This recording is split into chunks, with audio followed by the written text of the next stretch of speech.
Olá, meu irmão, olá, minha irmã, seja muito bem-vindo ao canal da Igreja Batista Evangélica Metropolitana.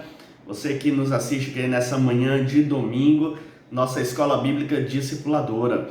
Hoje pela manhã nós já tivemos nossa devocional baseado na leitura do livro de Jó. Nós estamos fazendo a leitura anual da Bíblia e todos os dias nós colocamos aqui no nosso canal alguma meditação dentro dos capítulos lidos. Então, se você ainda não viu o de hoje ou não viu os últimos, você pode ir conferir esse material. Todas as manhãs nós publicamos uma meditação dentro da leitura que fazemos, tá?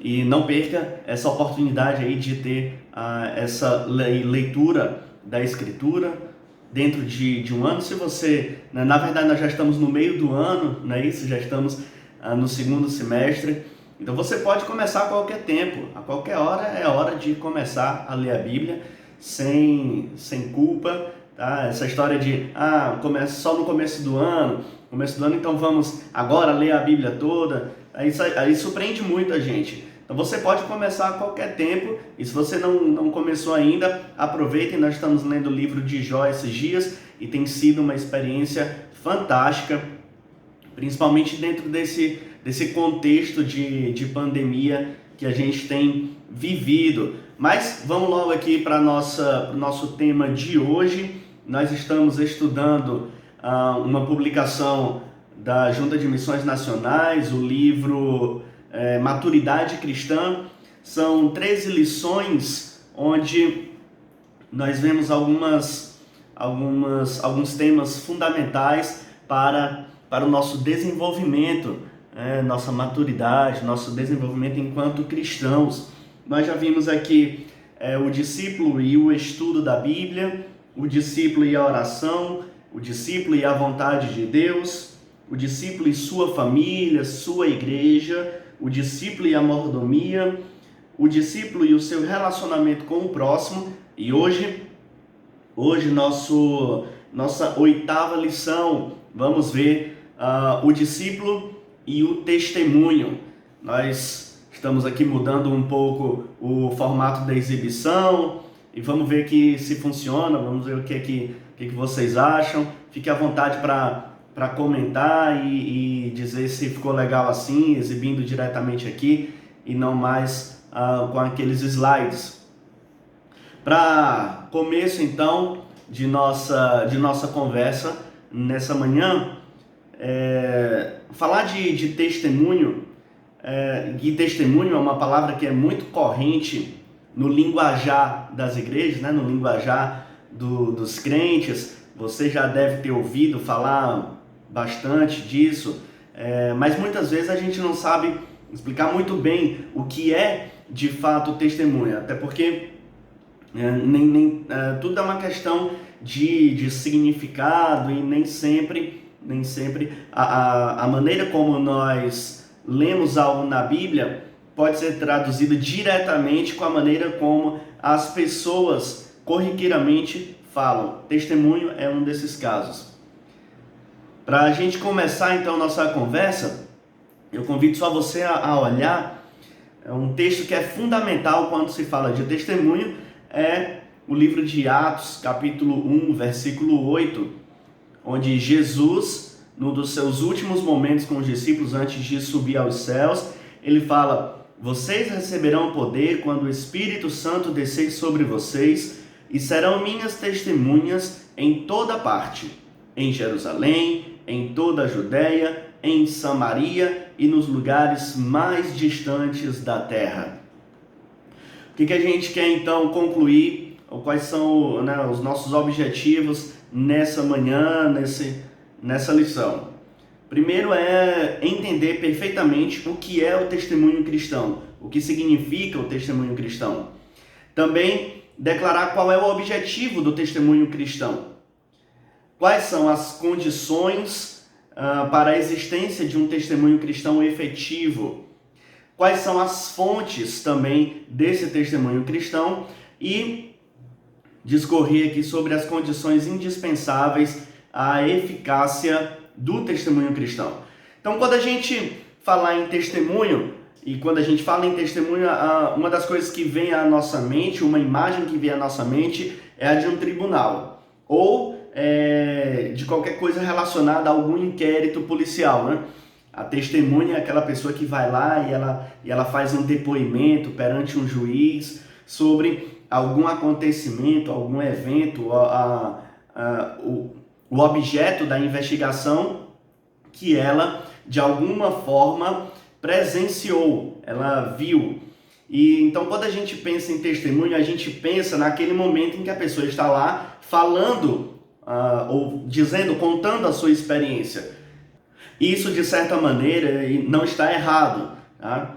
De fato, a testemunha, o grande valor está nisso, em ela poder contar alguma coisa. Mas é interessante observar que não é o falar algo que faz da pessoa uma testemunha, mas sim o que ela viu. Então, você não é testemunha porque você fala. Você fala porque você é testemunha, porque você presenciou alguma coisa. Então é isso que nós vemos aqui em Atos 1:8. Jesus está falando sobre a experiência que os discípulos vivenciariam, né, e já vivenciaram até então com o seu convívio com Jesus. E agora eles iriam receber o Espírito Santo e seriam testemunhas. Então eles poderiam falar porque passariam pela experiência. Um outro detalhe interessante diz respeito à própria palavra usada no grego koiné, aqui a palavra usada lá no original bíblico, que é traduzido para nós como testemunha. Ela é a mesma palavra que é traduzida por Marte, e a gente vai ver isso um pouco mais à frente em detalhes. Então, por que o crente é testemunha? Ou qual é o objetivo? Quais são os objetivos do testemunho do discípulo? Então, a gente deve pensar que o nosso testemunho, ele tem o poder para deixar claro ou para explicitar ao mundo o fato de que o Cristo que pregamos tem poder para promover transformação da natureza humana, transformação das estruturas sociais, transformação do mundo ao nosso redor. Então, nós testemunhamos porque nós queremos mostrar ao mundo que a verdadeira transformação, a melhor transformação ou a esperança de mudança, ou a esperança de vida melhor para o mundo, de um mundo mais justo, de um mundo menos violento, está em Jesus Cristo. Certo? Inclusive levando em conta a dignidade do ser humano, a sua pessoalidade, os seus direitos individuais, sua liberdade de pensamento, sua liberdade de expressão. Isso foi o que Jesus fez na sua época. Ele trouxe transformação para o mundo. As pessoas ao seu redor eram transformadas pela presença, pelos valores de Jesus. A gente vê Jesus expondo no Sermão do Monte todos os valores de uma nova sociedade. Nós falamos sobre isso já anteriormente, certo? A sua sociedade, o seu reino, a sua nova comunidade, a igreja. Então, nós, discípulos de Jesus, vivemos para isso. Esse deve ser o nosso objetivo. Paulo, escrevendo aos Filipenses, no capítulo 2, verso 5, ele diz: tenham a mesma atitude demonstrada por Cristo Jesus. Então, da mesma forma como Jesus trouxe a transformação para o mundo, o nosso objetivo enquanto testemunhas é essa também. E para que a gente atinja esse objetivo, a gente deve estar atento a alguns aspectos, ou pelo menos 2 aspectos do nosso testemunho. O primeiro diz respeito ao conteúdo das nossas declarações acerca de Cristo. Em outras palavras, se aquilo que nós falamos sobre Cristo está exato, está correto, os seus ensinos. E o segundo diz respeito ao poder da convicção nesses ensinos ou nessa experiência. Então são 2 aspectos do nosso testemunho que precisam ser observados. Então, indo aqui para as condições para a existência de um testemunho efetivo. Nós queremos ter um testemunho efetivo. Quais são as condições para que ele aconteça? Inicialmente, precisamos estar conscientes do fato de que para testemunhar, você não precisa ser um teólogo com formação acadêmica, você não precisa ter lido 200, 300 livros de teologia, você não precisa de um cabedal de conhecimentos, porque o primeiro testemunho que você deve apresentar, o testemunho primário, digamos assim, ele é fundamental. Diz respeito exatamente à sua própria experiência com Jesus. A nossa primeira experiência, a experiência de transformação que nós recebemos, ou seja, de que maneira Jesus impactou a nossa vida, isso transformou a nossa vida, esse é o nosso primeiro testemunho. Então, nós encontramos na Escritura algumas indicações disso. Em Atos 4:20, nós vemos os apóstolos dizendo: não podemos deixar de falar do que vimos e ouvimos. Então, aquilo que eles viram e o que eles ouviram, a experiência que eles tiveram com Jesus, a experiência que eles tiveram no Pentecostes, era algo importante demais, transformador demais para que eles se calassem. Isso aqui não requer anos e anos de estudo. A partir do momento que eles sabiam, tinham consciência da experiência que eles tinham vivido, eles já começavam a falar. Então a primeira coisa é essa. Pense nisso, você não precisa ter boas palavras, uma boa oratória para falar daquilo que Jesus fez na sua vida. Esse é o ponto principal, da maneira que você puder falar ou conseguir falar, mas falar acerca da transformação que você teve em Jesus Cristo, esse já é o ponto inicial do seu testemunho. Além disso, nós devemos pensar que essa é a única condição que é de fato indispensável. Tá? Esse primeiro testemunho, essa primeira declaração. João capítulo 4, versículo 39, nós vemos um exemplo interessante disso, quando a mulher samaritana, depois de falar com Jesus ali, ter aquele encontro no poço de Jacó, ela já volta para a cidade e assim, ela não conhece muito bem, ela ainda não sabe de muitas coisas, mas ela sabe sobre a conversa que ela teve com Jesus. Então ela volta dizendo: ele me disse tudo o que eu já fiz. E o versículo vai nos dizer: muitos samaritanos do povoado creram em Jesus por causa daquilo que a mulher relatou. Ele me disse tudo que eu já fiz. Então esse primeiro testemunho da mulher samaritana foi suficiente para levar muitas pessoas a acreditarem em Jesus. Um outro testemunho que é muito interessante é relatado no capítulo 9 de João. Ali nós temos um episódio de um cego e Jesus vem e cura aquele cego, e depois o cego vai ser interrogado. Olha só a figura e a imagem de um júri novamente, né? Então aqueles sacerdotes perguntam para aquele homem que era cego sobre o fato que havia acontecido, mas especificamente sobre a pessoa. O interesse deles é em saber algo, ter alguma informação sobre Jesus. E o cego responde: o homem chamado Jesus misturou terra com saliva, colocou-a em meus olhos e disse: vá lavar-se no tanque de Siloé. Eu fui e me lavei e agora posso ver. As informações que ele tem são simples, são iniciais, ele não tem muita informação, ele não sabe muito bem quem é Jesus, ele só sabe que teve aquela experiência. Então os interrogadores continuam ali levantando suas questões, e aí ele responde: não sei se ele é pecador. Que a pergunta lá dos fariseus, dos sacerdotes, é se Jesus era um pecador, e ele responde: não sei se ele é pecador, respondeu o homem, mas uma coisa eu sei, eu era cego e agora vejo.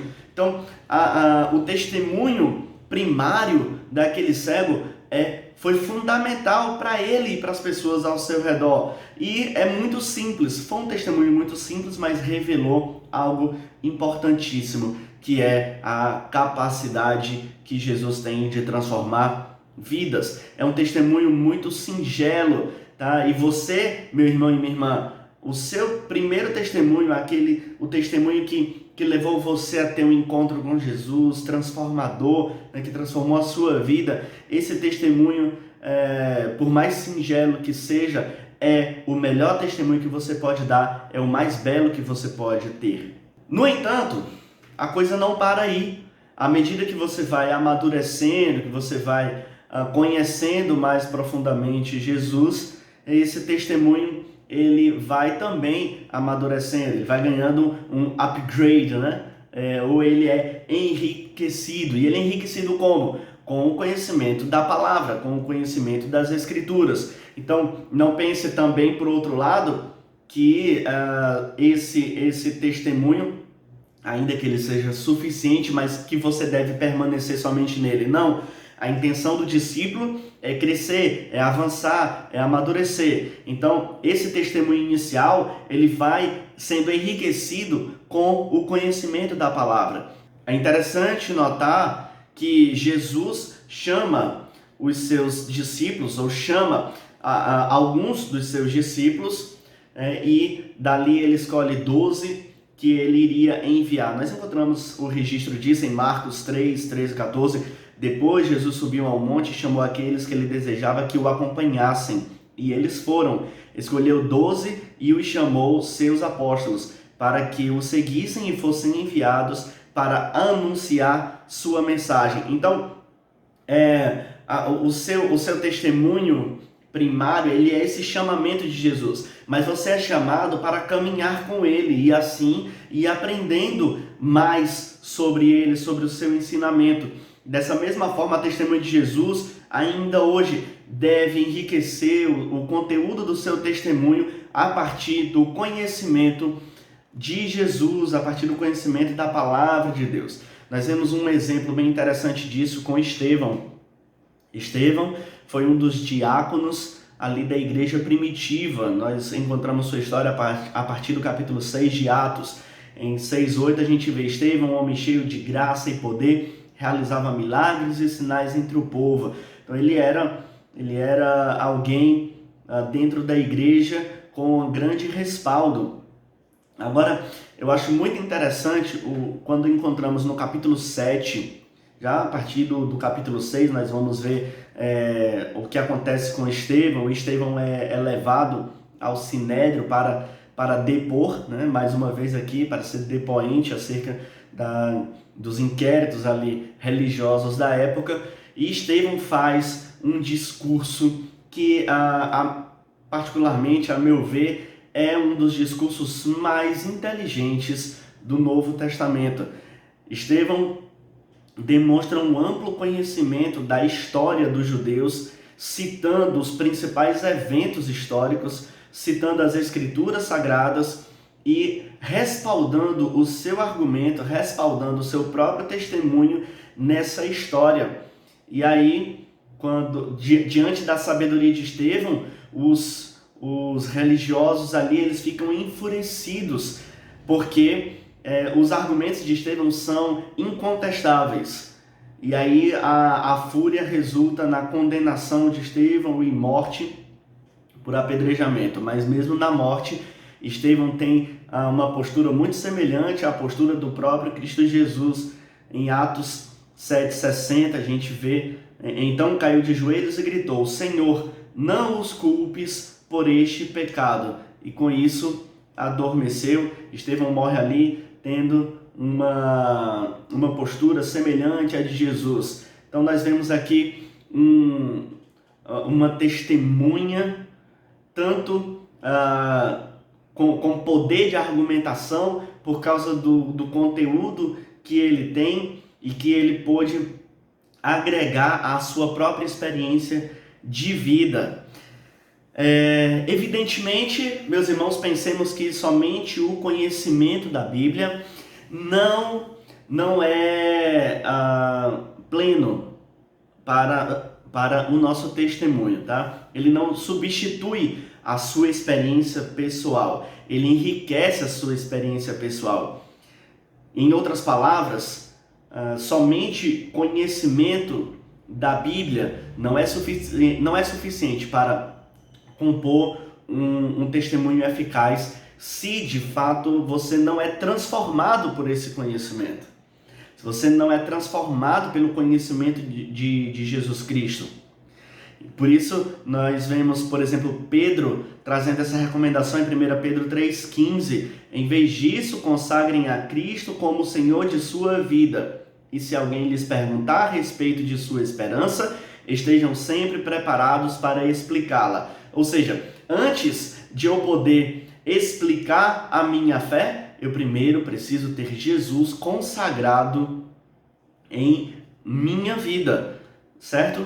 Então, essas são as condições para a existência de um testemunho efetivo. Indo para frente, vemos também, para que esse testemunho produza o efeito desejado, nós temos algumas condições, nós vamos explorar aqui ou considerar duas delas agora. A primeira a primeira condição é a nossa convicção sincera. Nós não podemos menosprezar este aspecto.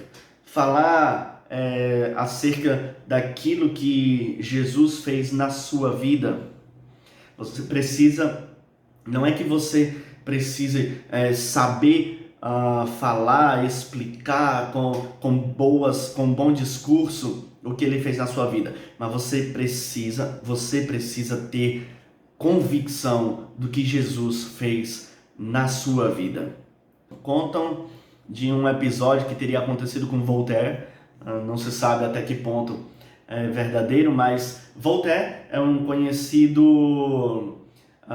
ele tinha uma espécie de ateísmo que na verdade era um ateísmo contra o clero da Igreja Católica.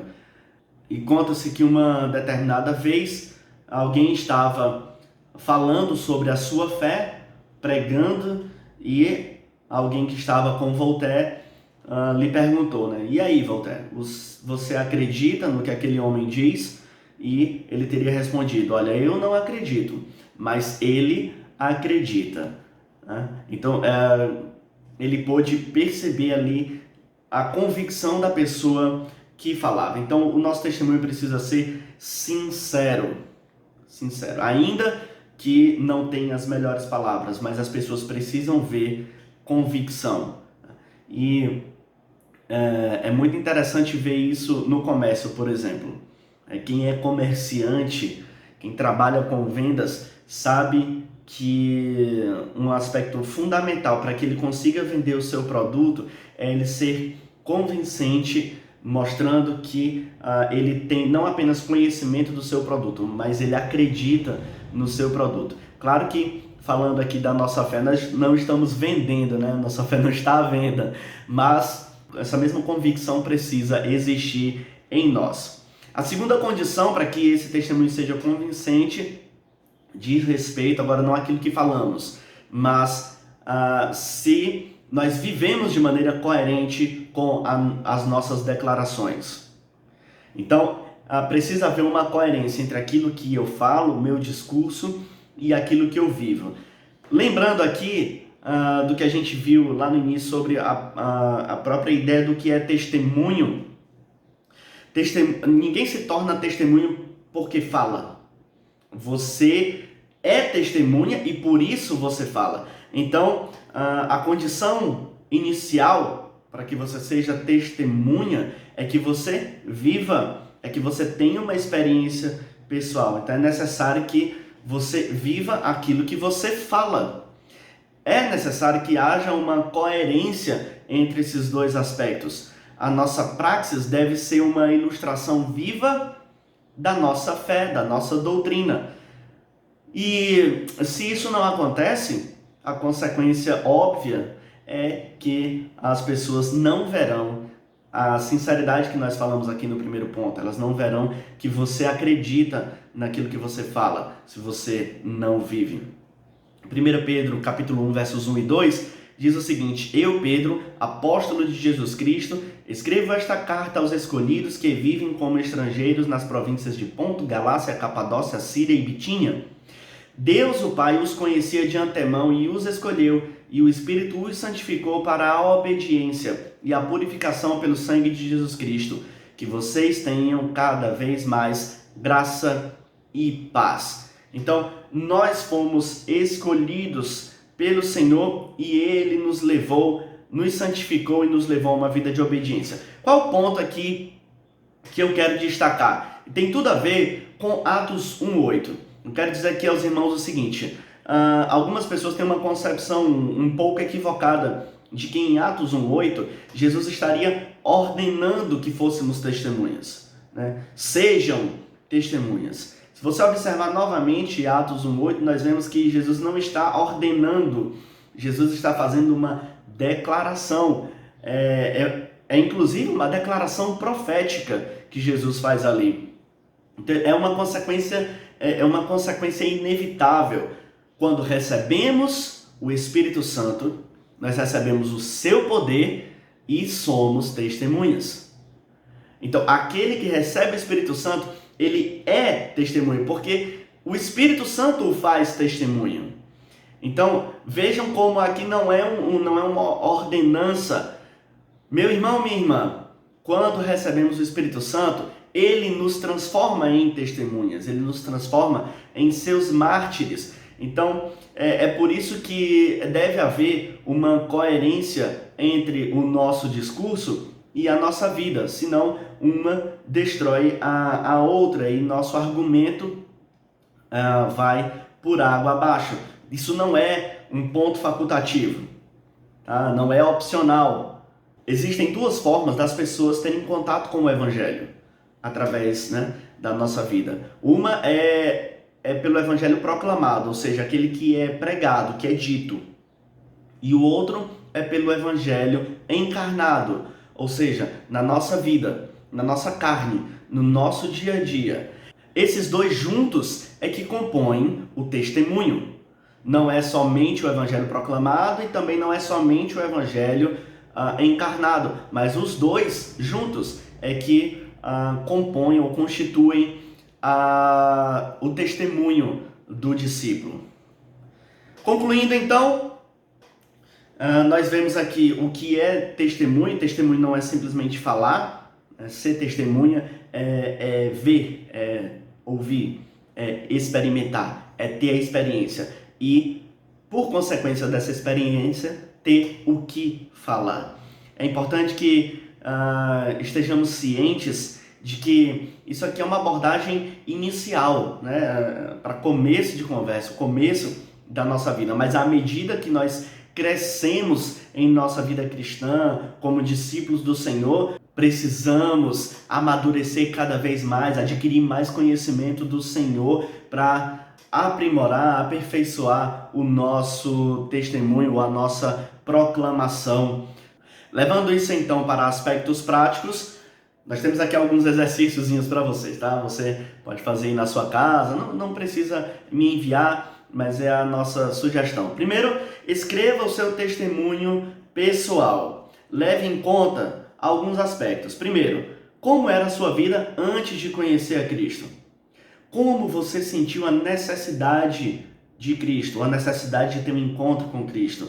Como foi a sua experiência ao receber Jesus Cristo? Conte sobre o que Ele fez na sua vida, a transformação que Ele fez na sua vida. E como é a sua vida agora, hoje, depois de assumir um compromisso com Jesus. Faça uma relação de pessoas que você gostaria que tivessem essa experiência também, essa experiência transformadora. E ore por essas pessoas. Peça ao Espírito Santo que lhe dê condições para testemunhar às pessoas, tá? A essas pessoas que você ama, aos seus parentes, vizinhos, colegas.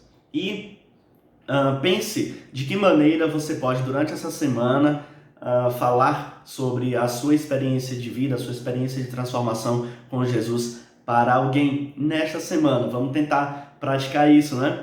E agora o nosso versículo para memorização dessa semana, né? Memorize Romanos capítulo 8, versículo 29. Bem, meus irmãos, nós vamos ficando por aqui. Nossa lição hoje foi bem mais curta que as anteriores, na verdade, mas espero que a gente possa ter lhe abençoado com a palavra do nosso Deus. Logo mais à noite, às 18h30, nós aguardamos os irmãos para o nosso culto comunitário aqui mesmo em nosso canal no YouTube. Até lá e que o Senhor os abençoe.